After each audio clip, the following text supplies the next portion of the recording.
Sinai-Grace protects your privacy, navigating our construction zone, and farming in Detroit.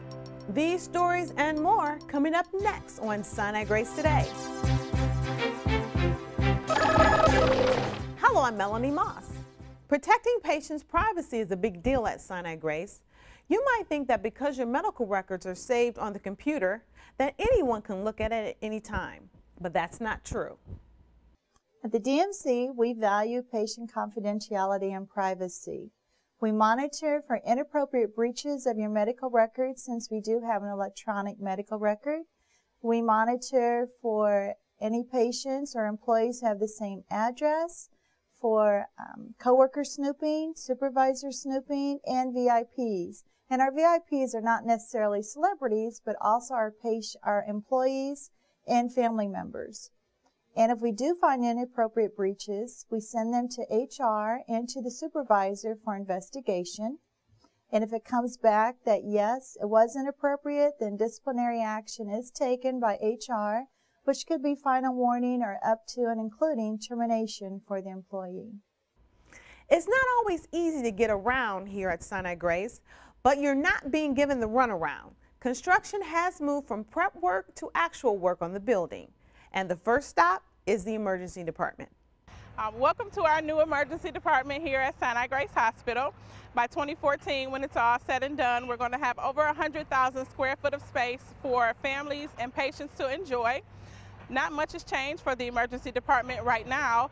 Our visitors lot is still located directly across from the emergency department entrance. The emergency department entrance is open for patients and families to walk through. If you're having trouble finding your way through the emergency department to the visitors lot or anywhere on our campus, if you see a security officer, please ask one of the security officers. They'd be happy to help you. As you can see, construction is underway for our new emergency department scheduled to open in 2014. Previously, this used to be our ambulance entrance, parking for our physicians, and our helipad. It's now been relocated over by one of the back employee entrances. We have enough parking for about 6 to 8 ambulances, as well as parking for police and fire and city vehicles that need to come to the hospital. The ambulance now enters off of Leisure, off of West McNichols. They will come around through the new ambulance entrance and park right in front of the door to serve our patients. When it's all said and done, the emergency department and ICU will be 2 stories with 100,000 square feet.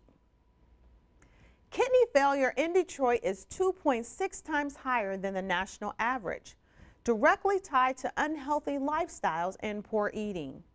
Sinai-Grace Hospital is hosting a screening of a new film called Urban Roots on June 14th at 6 p.m. that shows just how Detroit can get healthier. So this film is about urban farming and specific to the city of Detroit and how urban farming started here in the city.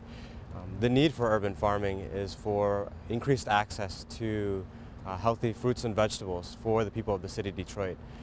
The need for this really came about because the people in the city of Detroit do not have access to these type of options and often resort to more processed foods as well as foods that are higher in fat and altogether less healthier food options and choices. And this has led to poor diets leading to higher diabetes rates as well as other heart-related problems. And so this film showcases how healthier food options have become available and to ultimately promote healthier diets and as well as to boost the economy, create jobs, as well as use land and that's available in the city of Detroit as well.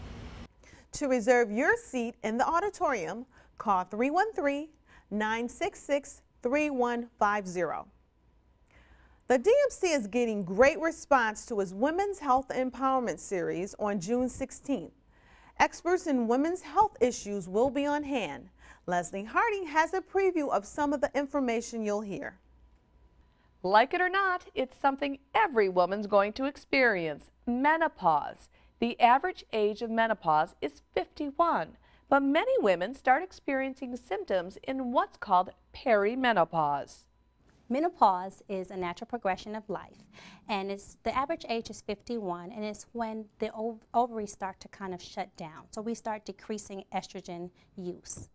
Perimenopause means just what it sounds like, around menopause. And those signs and symptoms could vary because as you progress through the end of having your periods, you start with perimenopause to menopause. Some signs and symptoms, the number one symptom is hot flashes. Most women complain about that. There's another symptom, sometimes you can get vaginal dryness, sometimes you can get mood changes.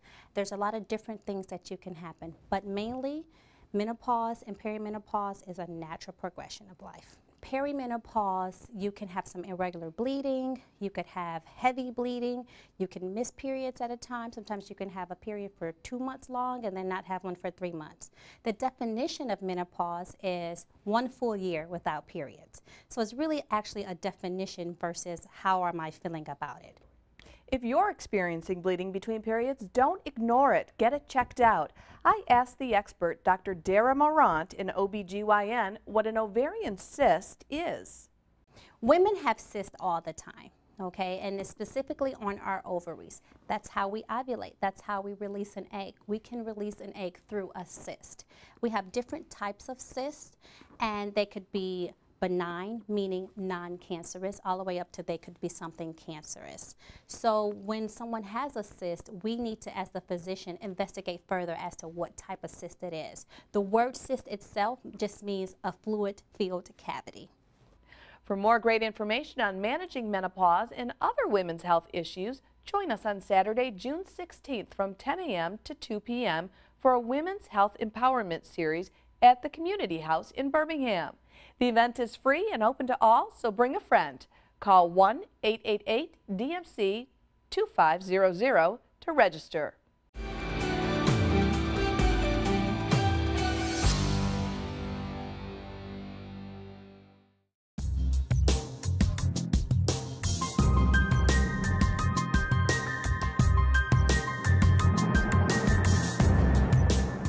My uncle knows when it's going to rain because his arthritis flares up.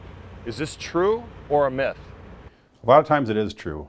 Some patients can tell when it's going to rain because what happens is when a pressure system comes in, it changes the barometric pressure, and that affects the pressure within a joint. So yes, this myth is confirmed.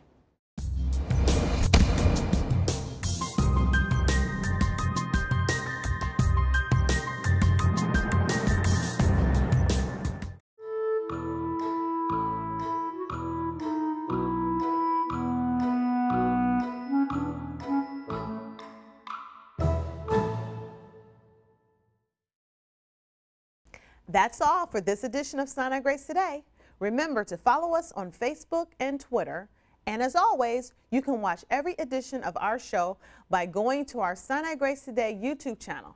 I'm Melanie Moss. Thanks for watching.